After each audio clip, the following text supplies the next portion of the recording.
Oke, Assalamualaikum warahmatullahi wabarakatuh. Perkenalkan, saya Muhammad Madrotila dengan NIM L1202408.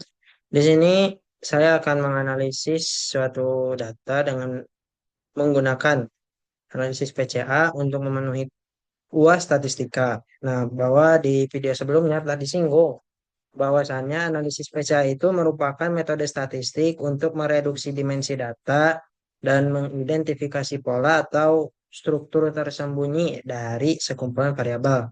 Nah, PCA ini berguna untuk melihat kelompok, outlier, dan variabel mana yang paling mempengaruhi perbedaan antar sampel. Kamu nge-record juga?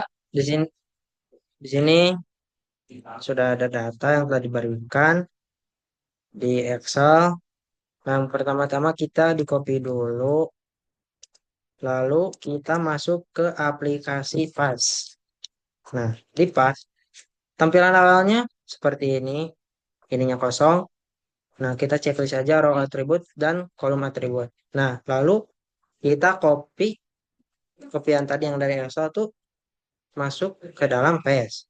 Lalu kita ke multivariate formulation, langsung principal komponen atau PCA. Nah, dari sini matriknya diganti ke dalam correlation, lalu recompute. Nah, kita masuk ke scatter plot. Nah, sebelumnya digedein dulu supaya jelas. Nah, kita checklist row label sama di plot. Nah, ini sudah ada data analisis PCA yang telah tadi diberikan. Nah, data ini itu untuk mengetahui stasiun mana yang relevan dan bagus terhadap feeding ground dan spawning ground. Nah, berdasarkan hasil ini, stasiun 4 itu ditetapkan sebagai feeding ground karena planktonnya yang melimpah berasosiasi kuat dengan lokasi stasiun 4 ini. Nah, juga dari jurnal juga disebutkan bahwasannya plankton dan bentos itu merupakan makanan utama pada fase larva dan subjuvenil ikan yang berpengaruh terhadap kelangsungan hidup awal benih. Itu menurut Parasuti 2014. Nah, artinya tingginya plankton di stasiun 4 itu memberikan dukungan yang kuat terhadap proses makan ikan muda secara alami. Ditambah lagi fosfat dan amonia yang tinggi di stasiun ini mendukung produksi primer berupa fitoplankton. Nah, sesuai dengan prinsip bahwa nutrien yang cukup itu akan mendorong rantai makanan dimulai dari plankton. Nah, untuk spawning ground atau asuhan ikan itu ada di mengarah di stasiun 3. Nah, stasiun 3 ini merupakan lokasi pemijahan. Maaf, bukan asuhan pemijahan yang sangat berpotensi.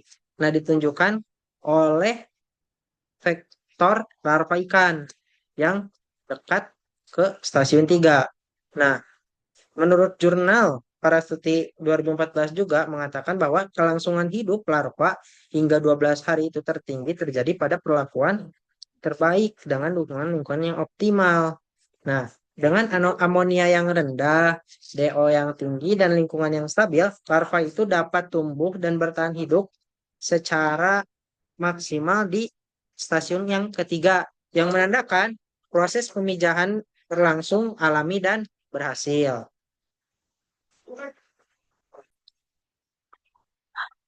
Mungkin dicukupkan sekian eh, paparan dari saya. Mohon maaf apabila banyak kesalahan. Assalamualaikum warahmatullahi wabarakatuh. Ini gak sih